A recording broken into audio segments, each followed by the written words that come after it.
Amigos, ¿qué tal? ¿Cómo están? Este es otro de nuestros episodios de Fe, Amor y Pasión. Es un podcast que estamos dedicando en este mes de la concientización a la mujer y al hombre también que padece cáncer de seno. Es un honor tener aquí en nuestros estudios de grabación de Univisión a Belén Bordes, una mujer muy sabia, que además de tener conocimientos científicos y muchísimos estudios en neurolingüística, ella practica diariamente esta profesión con lo que yo les digo siempre: salud, fe y pasión. Y por eso la tenemos aquí, porque queremos ayudar a todas estas mujeres que están padeciendo cáncer de seno, que de sorpresa les dan este diagnóstico y les cambia radicalmente su vida a ella y a toda su familia. Pero ¿quién es Belén Bordes? Platícanos un poquito. ¿Quién eres tú? Hola, Moni. Para mí es un honor estar aquí con ustedes. De verdad te agradezco. Tú sabes cuánto el ser parte de cada uno de tus proyectos. Gracias. Porque si hay alguien que cree en lo que hace, eres tú. Gracias. Y un ejemplo a seguir. Pues mira, Moni, les platicaré un poquito de mí. Tengo 50 años y empecé a trabajar desde los 18. Desde los 14 realmente con niños en el cunero del Hospital Español.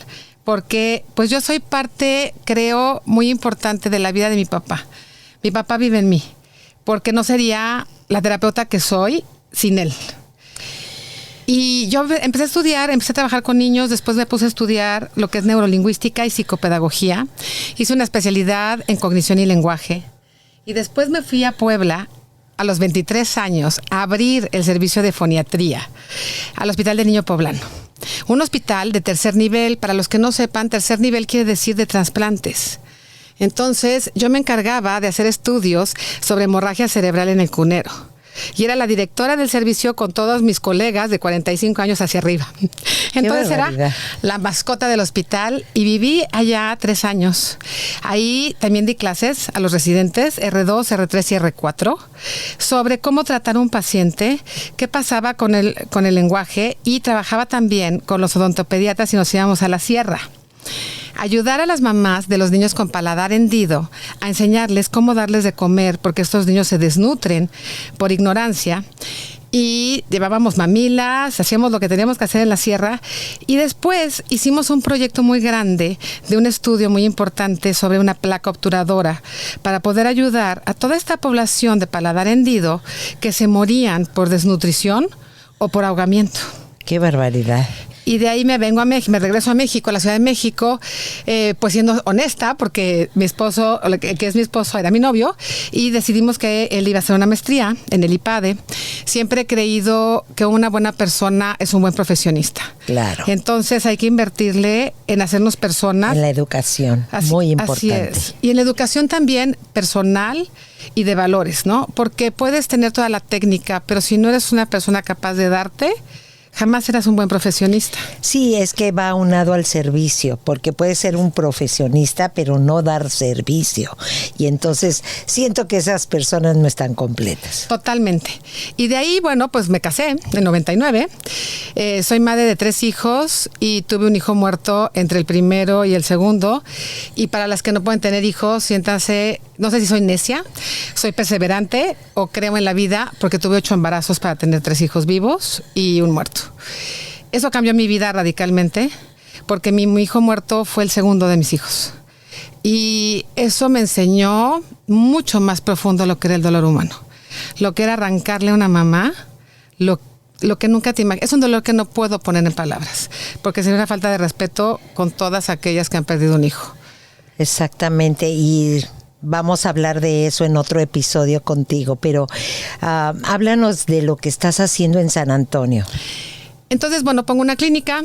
Esta es mi 4ª clínica. Yo primero tuve una clínica en la Ciudad de México, se me llenó, tuve lista de espera, después me voy a Puebla, pongo otra clínica. Igualmente los pacientes venían a verme al DF cuando me regreso y ya tenía una clínica, estaba en un momento ideal de mi vida profesionalmente. 3 hijos, muy tranquila, empezando a estudiar una maestría en la UNAM, haciendo investigación y pues con más de 100 pacientes diarios. ¿Por qué? ¿Qué es lo que yo hago? Yo trabajo con el cerebro. El cerebro es plástico. El cerebro siempre puede cambiar. Y lo primero que yo les puedo decir es, depende de nosotros, los terapeutas, los médicos, que el paciente mejore y sane. No solamente de los medicamentos, no solamente de la tecnología, depende de la conexión. Porque la conexión hace que si yo creo en el paciente cree en él mismo y modifica la estructura neuronal. Y bueno, yo te conocí precisamente dándoles terapia a niños con parálisis cerebral y vi unos avances increíbles, cómo tenían esa conexión cómo se podían comunicar con sus seres queridos, con sus padres, cómo podían decir tengo sed, y niños completamente discapacitados sin poder hablar. Algo muy impresionante. Pues sí, mi Moni, mira, he tenido la oportunidad de acompañar a más de 7,500 familias, o sea, 7,500 pacientes, y yo les puedo decir que hasta el día de hoy no he tenido ninguno que no mejore. Todos mejoran si les damos lo correcto. Trabajo con autismo, parálisis cerebral, dislexia, déficit de atención, ansiedad, angustia, depresión. Mucho trauma, y de eso es lo que vamos a hablar ahora, de lo traumático que es para una familia saber que el núcleo familiar, que es la madre, está padeciendo cáncer de seno. ¿Cómo puede esta mujer que le acaban de dar un diagnóstico, tienes cáncer? Esa palabra mágica, terrible, que afortunadamente ya no se ve como en años anteriores, porque los adelantos biotecnológicos, los tratamientos en la medicina y todo lo demás han ayudado a que la supervivencia de esta enfermedad, principalmente cáncer de seno, detectado en edad temprana, hay muchas posibilidades de supervivencia y de curación total. Pero sin embargo, en el momento en que existe ese trauma para la mujer o el hombre que la padece, esta enfermedad, ¿qué les puedes decir? Aquí tenemos a una experta que en familias, porque afecta a toda la familia. Pues mira, esto que tú dices es bien importante, Moni. Me ha tocado acompañar a las familias de cualquier niño con discapacidad o adolescente o adulto que se les olvida a los médicos acompañar. Los médicos no están entrenados en esta parte de cómo cambia la estructura familiar con un trauma. ¿Qué sucede con el hermano mayor, el hermano menor, el papá? Como bien lo dijiste, el cáncer de mama ataca más a la mujer, pero también el hombre puede ser uno de los que lo sufra, o las adolescentes hoy en día. Entonces, aquí tenemos que tener mucho cuidado. Yo siempre les diría, lo más importante es el respeto a cada uno.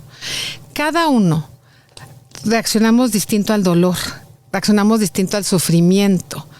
Y entonces, ¿qué tenemos que hacer como mamá? Primero que nada, tienes que procesarlo tú.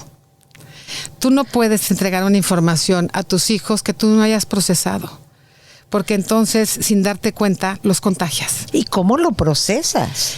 Aquí es bien importante ver esta parte.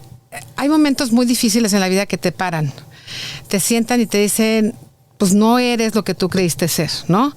Dejas de ser la mujer superhéroe, que podías hacerlo todo y que seguías adelante. Es un momento de oportunidad para verte a ti misma y decir, ¿ahora qué tengo que hacer? ¿Cómo voy yo a enfrentarlo? No lo podemos negar, Moni.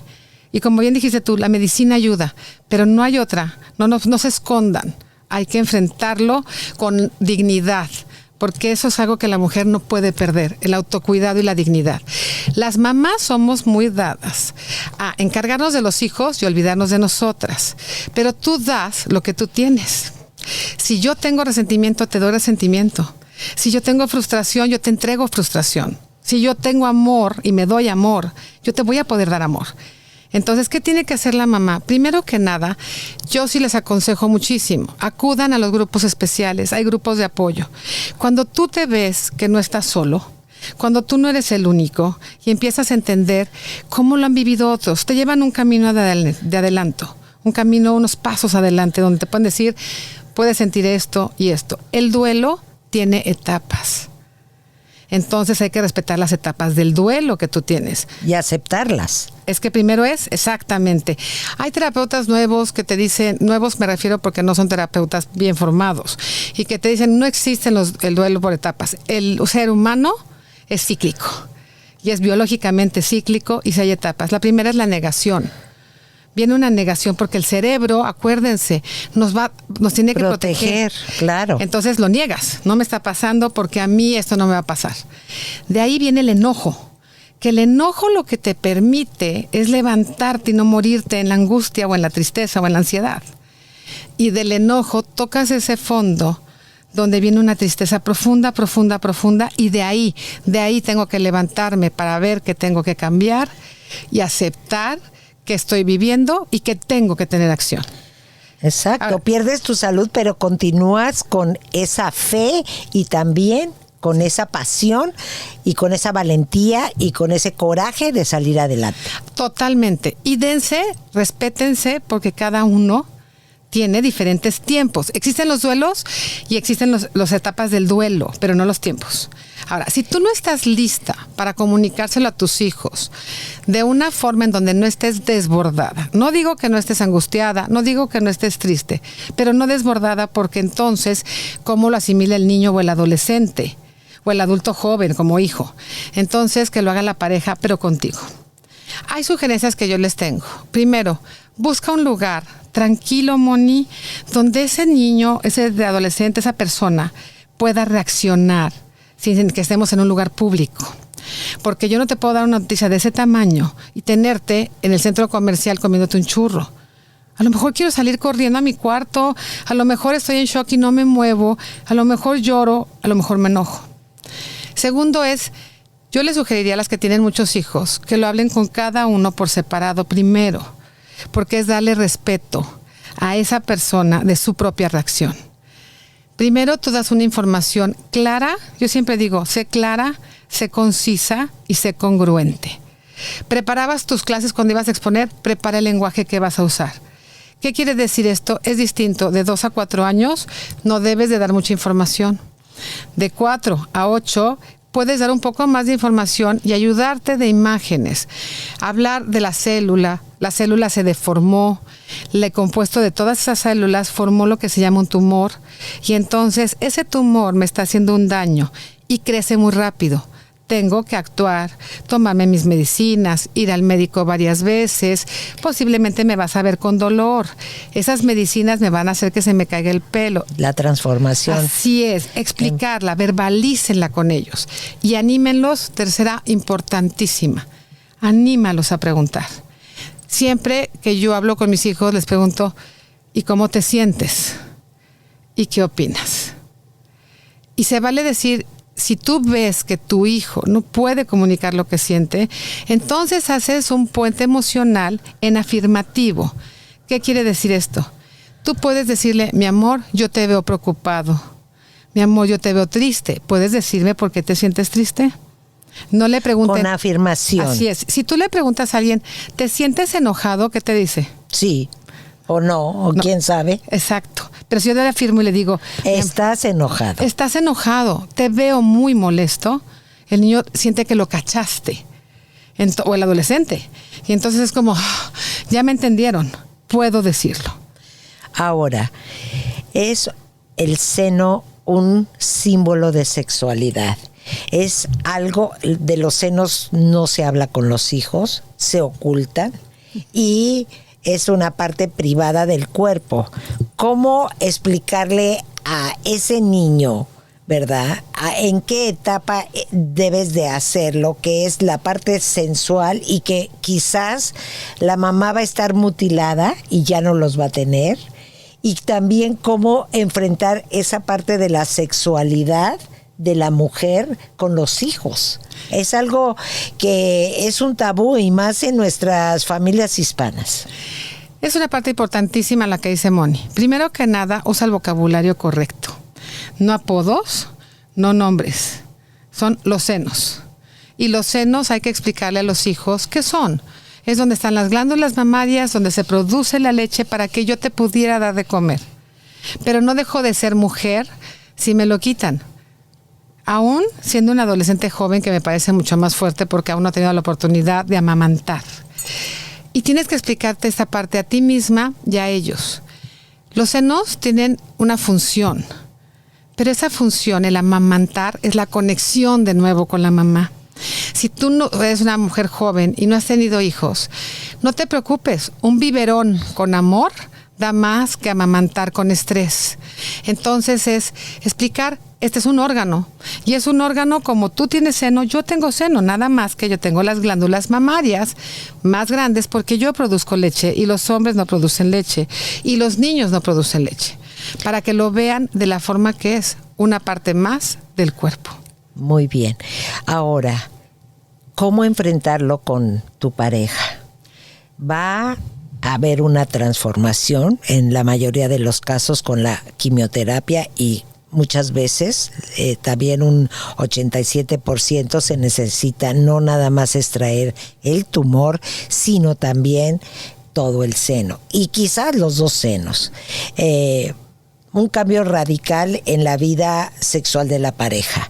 ¿Cómo decirle o cómo vencer ese miedo? ¿Me van a abandonar? Porque ya estoy fea, ya no soy la mujer de antes. Para la mujer es muy fuerte porque sientes que pierdes una parte de ser mujer. Ahí lo importante, yo insisto, es la comunicación.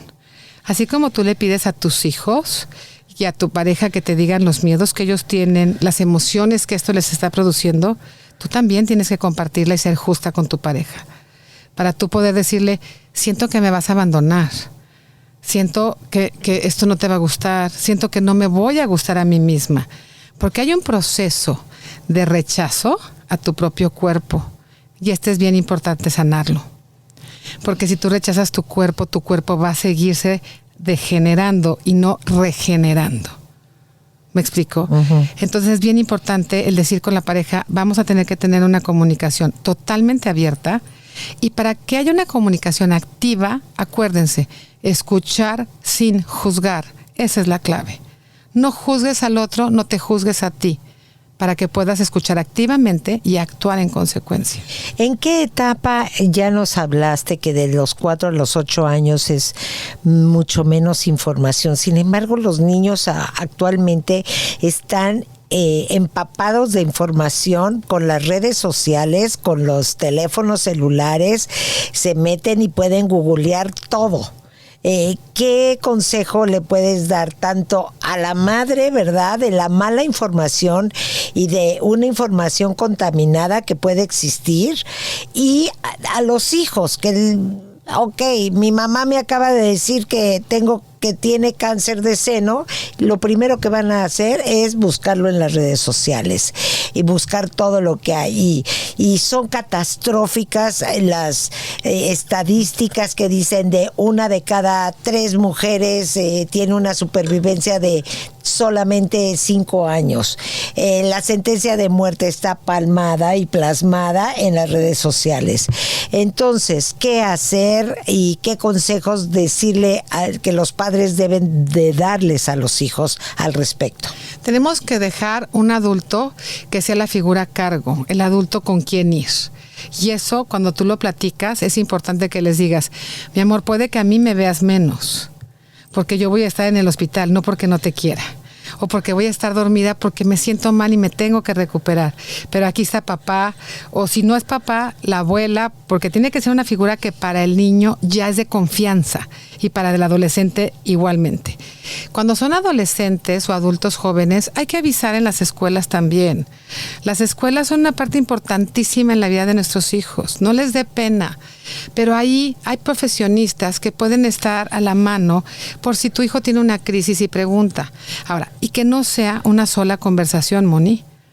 Tiene que haber muchas conversaciones, o sea, tienes que estar revisando periódicamente, mi amor, cómo vas, qué dudas han surgido, cómo te has sentido, lo has platicado con alguien. Es bien importante que tú le des permiso a tu hijo de platicarlo, porque si no tus hijos se lo guardan, y acuérdense, emociones guardadas, emociones contaminadas. Y enfermedades llegan Así con es. eso. Entonces es importante decir, mi amor, lo puedes platicar con quien tú te sientas más seguro.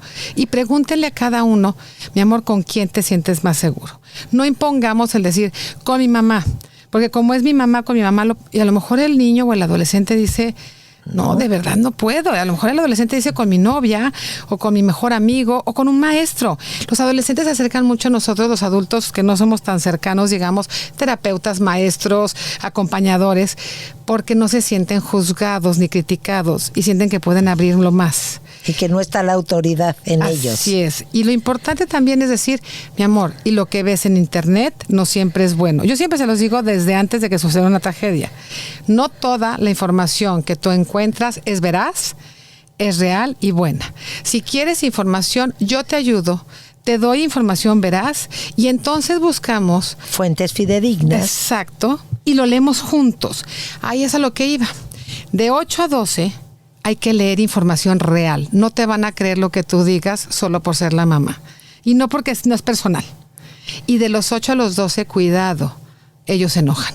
Y se van a enojar normalmente con el que está pasando la mal. O sea, con el enfermo o el que pierden. Porque es como, ¿por qué se enojó? ¿Por qué se va? ¿Por qué se enfermó? Entonces, no es personal. El enojo es parte de su propio duelo. Tienes que dejarlos de estar enojados contigo y tú hablarlo con ellos.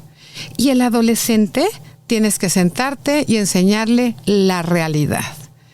A partir de los 12 en adelante, la realidad a su edad, con las palabras correctas y con el proceso adecuado y el acompañamiento.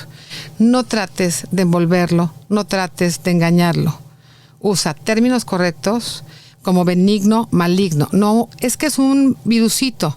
No, no es un virus. La célula se está deformando y se convierte en algo maligno. Y maligno, mi amor, quiere decir que le hace daño a mi órgano y mi órgano no funciona de la misma forma como funcionaba. ¿Por qué? Porque ellos, si tú usas esas palabras, se sienten ofendidos. Es como, ¿qué cree que no entiendo? Uh-huh. Entonces hay que respetarlos. Y la parte muy, muy importante, explica nombre del... Fíjense, tienes que la Asociación de Cáncer te dice el nombre del tumor, si es un linfoma o es un tumor maligno. La zona. Carcinoma, triple negativo, BRCA, cualquier tipo de cáncer. Explica, decirlo. Después, señalar claramente la zona. Lo tengo en el seno en la parte alta, lo tengo en el seno en la parte izquierda, en la derecha, lo tengo en los dos senos. O sea, ¿en dónde estamos? Ahora, hablar de las etapas es también importante porque cada cuerpo funciona de manera diferente. Yo tengo amigas que han estado en etapa 4 y se curan y se rehabilitan perfectamente. Y otras que están en etapa 2 y fallecen. Entonces, hablar también abiertamente de eso de las etapas. ¿Qué quiere decir? Que si ya se esparció a otros órganos del cuerpo y de qué manera decirles... Sin embargo, no es una sentencia de muerte porque existe la fe, pero tampoco engañarlos que Dios me va a salvar porque pues sí es los que creemos en Dios, ¿verdad? Pensamos que estamos en este momento hasta que Dios quiere y nos vamos cuando Dios quiere. Sin embargo, no engañarlos con eso porque muchas veces después viene el golpe más fuerte de que ¿por qué mi mamá no se salvó? Si yo se lo pedí mucho a Dios. ¿Cómo manejar la fe y cómo manejar las etapas, Belén? Esto que acabas de decir, Moni, es importantísimo. Acuérdense que los niños, adolescentes y adultos jóvenes, con todo lo que pasa con papá y mamá, se sienten culpables. Esto le pasó a mi mamá porque yo no la quise mucho. Esto le está pasando porque yo le di muchos problemas y le estresé. Tienen que aclarar, no es contagioso. Porque les da miedo abrazarte y quererte. 2, no eres culpable. Dios no castiga. El Dios en el que ustedes crean, la religión que tengan, porque ellos sienten que es un castigo. No es porque te tocó a ti y no le tocó a otra persona. Y la tercera súper importante que tú dices, Moni, es las etapas no en la primera plática. En la primera plática, ten una conversación clara, concisa y muy congruente, para que después periódicamente vas dando más información, ya que la pueden procesar. Es como cuando a uno le van a dar una información, los médicos, ¿no? Y te dan toda la información de golpe y luego dices, ¿qué me dijeron? Pero no lo asimilas. Así es muy difícil. El ser humano no lo puede hacer. Si tú no puedes, ellos no pueden. Entonces, da la información en la primera y de ahí acuérdense, periódicamente seguir tocando el cómo vas, cómo te has sentido. Pueden ver a los chiquitos chuparse el dedo, hacerse pipí, hacerte muchos berrinches. Los de 4 a 8 estar enojados, tener muchas pesadillas y empezar a tener problemas en la escuela o muy irritables. De 8 a 12 los vas a ver como muy oposicionistas, muy desafiantes. Me empiezan a dar problemas en la escuela, empiezan a ser retadores porque estoy buscando la autonomía. Y la adolescencia, donde pruebo los límites y los empujo y me siento, ¿qué? Omnipotente. Por eso es adolesco, ¿no? Ahí tú imagínate que la figura más importante se cae en pedazos. Yo me caigo en pedazos también. Entonces es bien importante el decir, mi amor, no te preocupes. Yo voy a estar bien, pase lo que pase.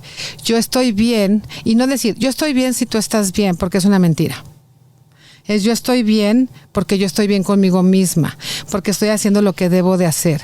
Y ahí, ojo, yo les aconsejo lo que es el mindfulness. Es muy importante. No importa si tú haces meditación, si tú hacías yoga, si tú eres una persona muy religiosa y rezas, también es meditar la rezada. Lo importante es darte este tiempo para resetear tu cerebro. ¿Cómo podemos modificar esas actitudes de rebeldía y de coraje, de miedo con los hijos? Claro, abierta la comunicación. ¿Hay algún otro consejo que puedas darle a estos padres que están pasando por esta situación de cáncer de mama dentro del hogar? Sí, tú debes de decirle, mi amor, se vale estar enojado. Yo también estuve enojada, pero te quiero mucho y aquí voy a estar contigo. Y decir, se vale estar triste, yo también estuve triste. O sea, den permiso de que sientan. Entiendo que como papá es muy difícil, Moni, porque la única emoción, y tú te reirás ahorita que te lo diga, la única emoción que sí es contagiosa de hijos a padres es la tristeza. Si tu hijo está enojado, tú no te enojas. Si tu hijo está contento, tú no estás feliz. Si tu hijo está triste, tú estás triste. Entonces hay que validar las emociones y hablar, por favor, hablar de ellas. Si el síntoma que tú dices de enojo, rebeldía, dura más de 4 a 6 meses, busca ayuda de un especialista. Habemos muchos en el campo tratando de ayudarlos y que hemos trabajado por más de 30 años estudiando profesionalmente cómo reacciona el cerebro, cómo trabaja la mente humana y cómo trabaja la organización de la familia. Acudan a nosotros, no tengan miedo, quiten los tabús. ¿Por qué? Porque para la mujer con cáncer de mama lo que tengo que decirte es, acepta la ayuda.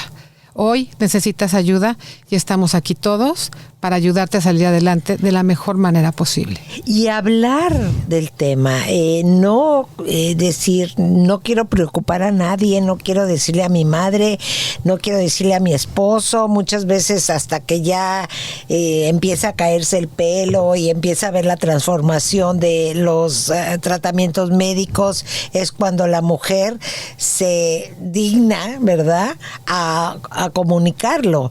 Es muy importante hablarlo abiertamente y que piensen que tienen una misión. Este podcast se llama Salud, Fe y Pasión. Tienen una misión con ese cáncer que van a experimentar y utilizarlo de la mejor manera posible, porque por algo, ¿verdad?, están padeciendo esto. Totalmente. Cada cosa que nos va pasando nos va marcando el camino y nos transforma en peor o mejor. Tú eliges. Tú eliges cómo quieres vivirlo, pero solo tienes 2 opciones: pasarla muy mal solo o pasarla mejor acompañándote de seres queridos, de tus hijos, del lenguaje. Y esto que dijiste, Moni, hay que sentarnos con la familia. Una vez que hayamos elegido qué tratamiento vamos a seguir, explicar el tratamiento y el proceso de desgaste del cuerpo para sanar, porque esto da mucho miedo. Da miedo, y además de que da miedo, se derrumba todo y la decepción, ¿verdad?, de que ¿por qué me pasa a mí? Se acaba la gratitud hacia la vida, se acaba la fe, se acaban muchas cosas que hay que recuperar. Y de eso vamos a hablar en el próximo podcast, que ya empieza en noviembre, de la gratitud. Con Belén vamos a continuar en otro segundo podcast, hablar de la gratitud y de lo importante que es tener gratitud a pesar de que tenemos cáncer de seno, a pesar de que nos ha pasado una tragedia, a pesar de una pérdida de un ser querido. Debemos de tener gratitud porque seguimos en este mundo. Muchísimas gracias por estar aquí, Belén, y qué tan importante es la gratitud para darles una probadita de nuestro segundo podcast contigo. Harvard y Stanford nos han demostrado que en cáncer y en cáncer de mama, si tú estás agradecido, eres optimista, produces cambios neuronales, y eso quiere decir cambios estructurales de la célula, sana mucho más rápido y tiene más opción y más supervivencia una mujer que tiene la capacidad de retroalimentarse positivamente y luchar contra la enfermedad, que cuando lo perdemos. Mientras hay vida, hay esperanza, pero sí depende de nosotros. Así que muy buena actitud, amigos y amigas. Un abrazo, un beso fuerte a todos y nos vemos en el próximo episodio de Salud, Fe y Pasión. Muchas gracias. Gracias.